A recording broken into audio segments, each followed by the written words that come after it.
There's something within all of us that desires to be safe, isn't there? Maybe that sounds weird. Let me put it another way. There's something within you and within me that just wants to be protected. Protected from what? Protected from harm, from being hurt, from being bullied or physically hurt or whatever that is. There's something within both of us that we share in that way, that we want to be protected.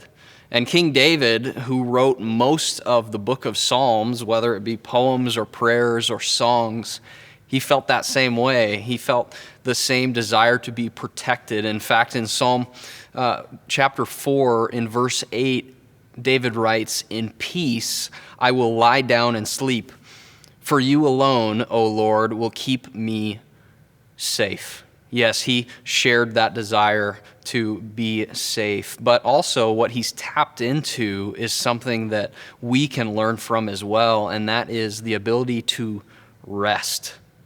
Now, that may sound simple, but I'm talking much less about getting more sleep, and I'm hoping and probably knowing that you, if you're a student, you're getting a lot of sleep already, or maybe not enough sleep, but I'm not necessarily talking about getting more sleep or spending more time in the lazy boy in your living room and resting. No, I'm talking about a different type of rest, a true rest. Remember, David says, "In peace I will lie down and sleep, for you alone, O Lord, will help keep me safe." What does that tell us? It tells us that God, our God, is the only one that can provide us true peace.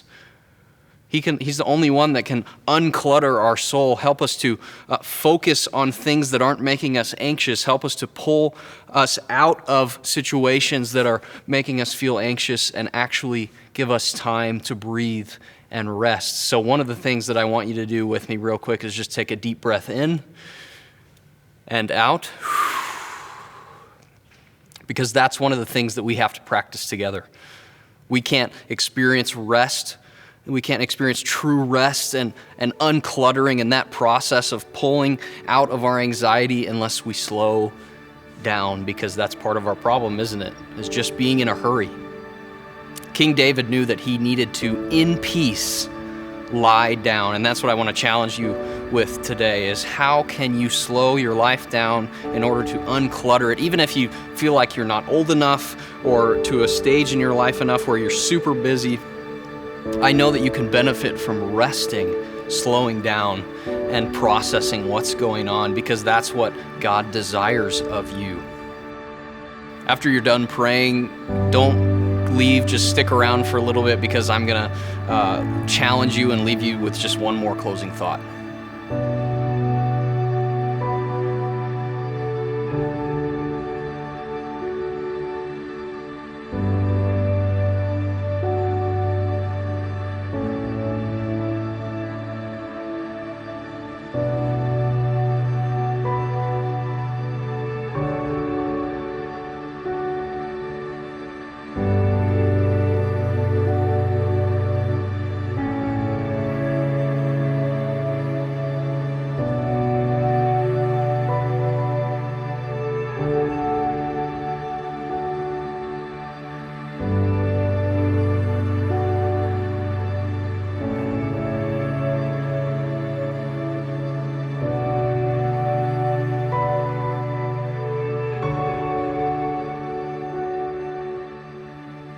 As you go back to your normal routine after watching this video, I know that it's going to be your temptation to just kind of say, "Oh, that was good," and then kind of snap back into the ways of being busy and scheduling and all that.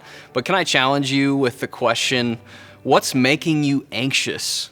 Because if you're able to answer that question, whether you need to pause the video and meditate or journal more about it or even pray more about it, answering the question, what makes you anxious, will tell you a lot about the ways in your life that you need to slow down and simplify.